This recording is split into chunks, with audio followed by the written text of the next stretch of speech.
Alrighty, I'm going to have a little whinge here. There's some things that I repeat myself on over and over and over, and it seems like I'm still doing it. One of them is these cameras. You have a dog's ass camera. I know I have a dog's ass camera. I also have a glorious little camera that sits over here. It has viewfinder problems that I could easily buy another one of. That's a HD camera. Yes. Look, it's a real camera. Whoopie-doo. But the fact of the matter is, it's bandwidth. I don't know how many times I have to say this shit over and over. It's the same as going for this house, you know. This house is a dump. No woman would ever want to live there. Bloody hell, I made a video a week ago saying that compromises I would make for a girl would be to build another house. I know it's a dump. Look, it's fucking plywood, you know, but if it was plaster, it'd start to crack, which is, we'll see how long the other plaster that I've put in there lasts. This is the thing though, what are you going to do? Like, look at the size of this room, you know. There's a bit of walking space, there's a double bed. What am I going to do? Get a camper, live in some musty old camper, live in a fucking RV? Or would you rather live in an actual real house that's got like, yeah, nothing's glorious, you know, that's old palings over there, they got lead paint on them. I realised that. That's actually a piece of cement sheet blocking in where there was a chimney. And no, there was nothing more than a hearth left there, and all the bricks had just collapsed like shit, and no, you wouldn't have wanted to rebuild the bricks, because you can literally snap the bricks in half with two hands. The joint's a dump. This is what you get when you inherit stuff. You can't expect a shitload if you don't really pay anything for it, except the $43,000 debt that's left on it. You know, and this is one of these things also that I repeat over and over. The house is a dump. Fuck, I'm not just going to go, oh, bang, let's go and get a new house. Like I can just go and buy another fucking camera for a couple $100, you know, it's not that simple. This joint up the road I was talking about the other day, that was a vacant property. This has not been a, like as in empty land, they call it vacant rural land. This has not been that way since about 1896, which is when this building was transported from another city to here. According to the bureaucrats, there is no value in this. There would not be a very great deal of value according to real estate agents, although just the thing of having a physical building automatically jumps you about $5,000 at least in value, if not 10 grand for any building that is anything more than a frickin' shed. And let's face it, there are kit homes that are nothing more than glorified sheds that you can buy in this country. And you look at some of these homes in the United States, which they really don't have here and won't really even want to approve, such as park homes, such as double wides. I gather there are a lot of them in the States. Over here, no. They have, you've got to have what's called a 6-star energy rating to build new houses.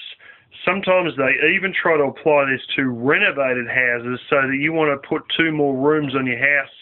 I think it's when you get to 3 more rooms, you've got to basically redo the entire friggin' house with insulation. And I mean, get into the ceiling space that hasn't been looked at since 1965 and insulate the shit out of it. You know, there's a lot of things like that. There's another thing with this. It has a, even though the government will value it at 0, it has a value due to the lack of bureaucracy that you have to face.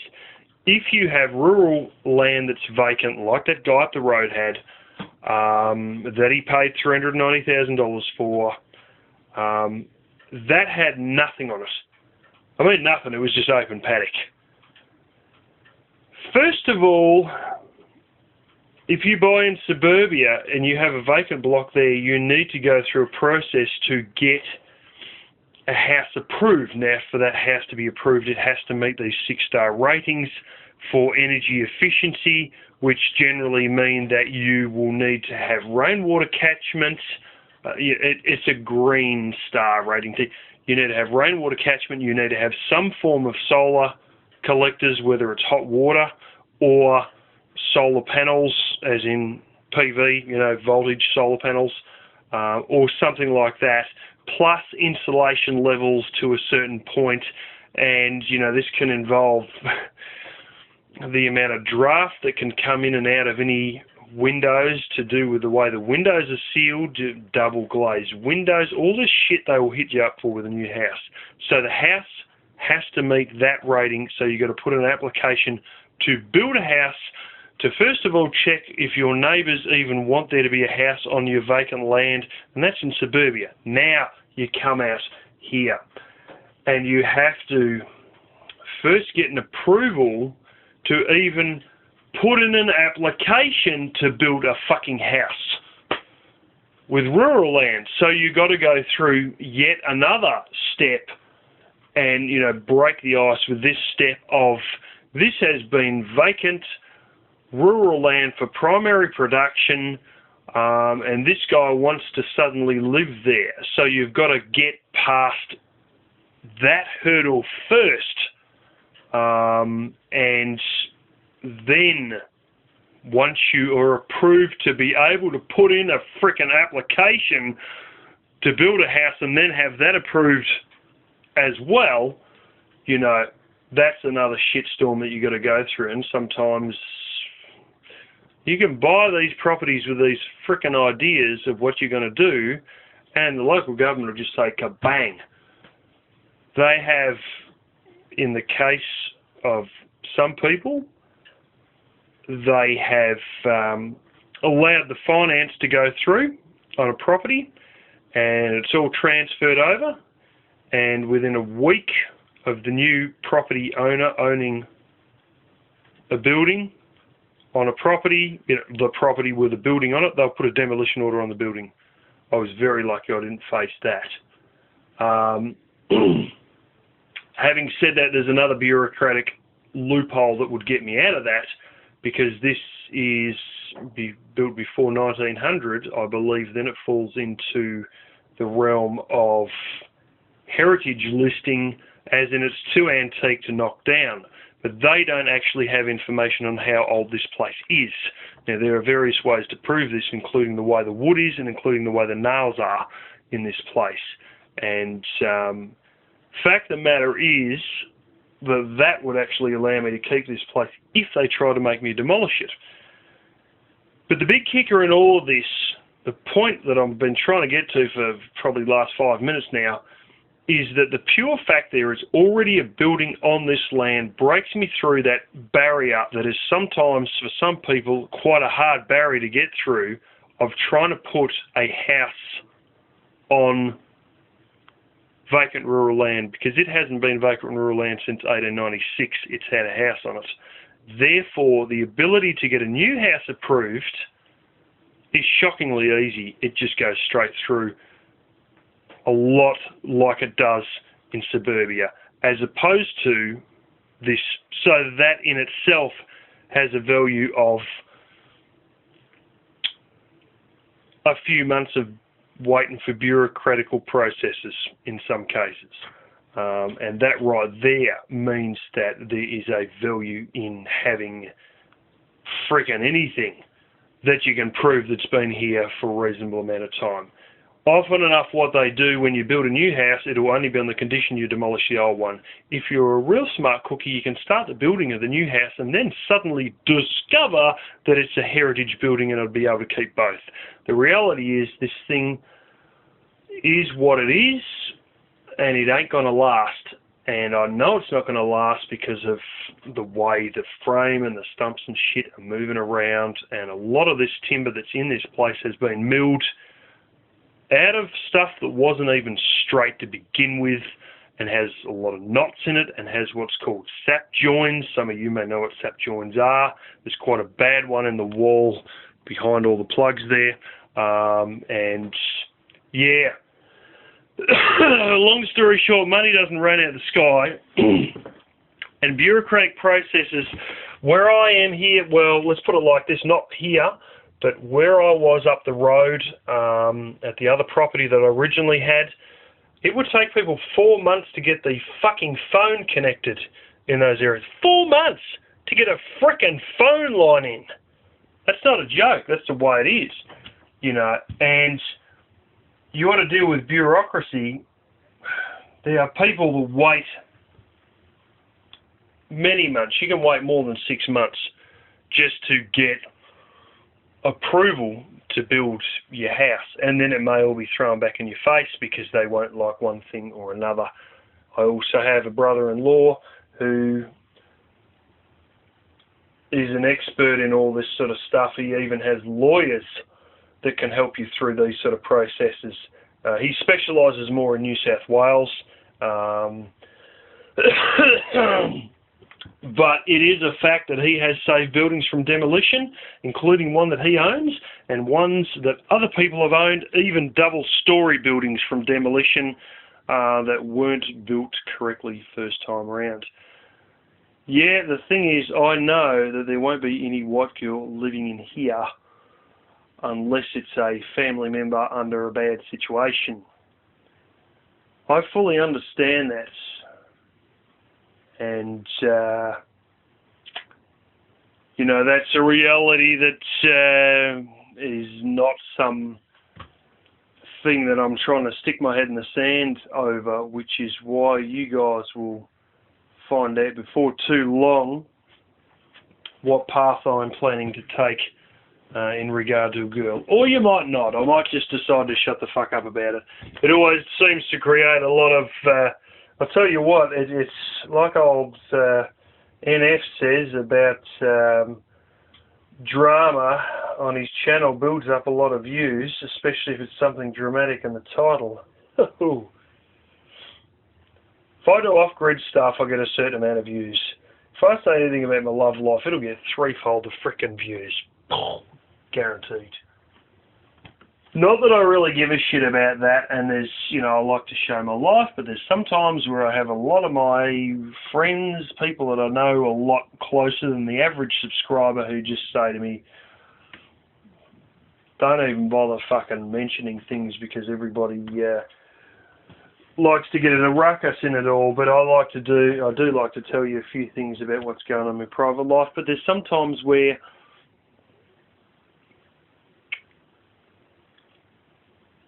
it's best if it's not even on the internet. I'll put it like that. Little Miss never knew about the YouTube channel. And when she did, she sort of went off a little bit. I don't think she was terribly impressed by it all. And for that same reason, I might have to keep quiet. But any of you guys who were in the mistaken belief that I was going to be getting some local white girl, look, I'll tell you, local white girls, it's like this. I have walked down the street in the capital. If I dress in a suit, it's a little bit different. One day I went down the street in the sort of clothes that I wear during winter, which is whatever the fuck makes me warm. And, you know, you get that sort of look as though they're the queen and you're the peasant. You know, local girls here have built up this giant myth of a man drought. And some of you may have seen a video somewhere, quite possibly, where I mention, you know, that one was quoted in a newspaper article saying that, oh, yes, I think I'm willing to be able to look for a soulmate outside my own suburb. Oh, shit. It's going to be a big effort. You might have to walk half a mile to find your soulmate. Frickin' hell. You know, There's a man drought. Here's proof. There are 98 women for every 100 men. That's probably the reality. They wrote it in as 98 men for every 100 women. See, probably from some of the things I've seen, it's more like 112 men for every 100 women. That, oh no, this man drought's real. But then, no, it's not. It's just an excuse to be fussy. And there's people in Sydney who can't find anyone. There's guys, as I said, in the vineyard, 6 of us, 1 of us has got married. Guys in, the guy I work with for a little bit of that original vineyard, plus he's the same guy I work with at the Chinese Boss's vineyard. He was in one of the trendiest frickin' suburbs, like one of the top few suburbs of this entire city. He was in a small house that was basically a flat or a townhouse that was about 3 years old or 5 years old. He had a newer, better car than I had. He had no debt. He also had no hope of getting a white woman. Full stop. The guy was not ugly. And this is the thing, you know, I mean, no questions about all this, but this is the thing, you know, if you want a white girl, you're going to have to get a tiny home, which is exactly what I explained the other week that I might have to do if I want a girl, because obviously this house is not up to standard. I can say this one week, and the very next week somebody will say some comment along the lines of something that I already said a week before, and pretty much answered a week before anyway. But anyways, it doesn't matter, because I'm not going to be marrying the average white chick here, because the average white chick here, under the age of 45, is walking around with a frickin' blindfold on saying there's no men out there. And, you know, I'm not going to play the game of people who don't even want to play the game to begin with. So anyway, that's just my little frickin' rant about this house, you know, and the fact of the matter is, if you guys were offered this thing a few years ago, while you're living at home with mama, would you say, no, fuck that, I'm going to pay $525 a week to rent a place that I will never own, or am I going to take this place that has been offered to me, or continue to live at home with mama, who nags you every day over ridiculous things like how you lock the door when you leave for work and things like that? I know what your answer is going to be, and that was exactly what my answer was, and I tell you what, it was one of the very good moves in my life, was taking on this place. That is now, you know, I'm in the last throes of getting these blasted deeds in my hands, and I'll show you guys what they look like, because I bet you they will look rather interesting when they do come, and that should only be a few weeks off.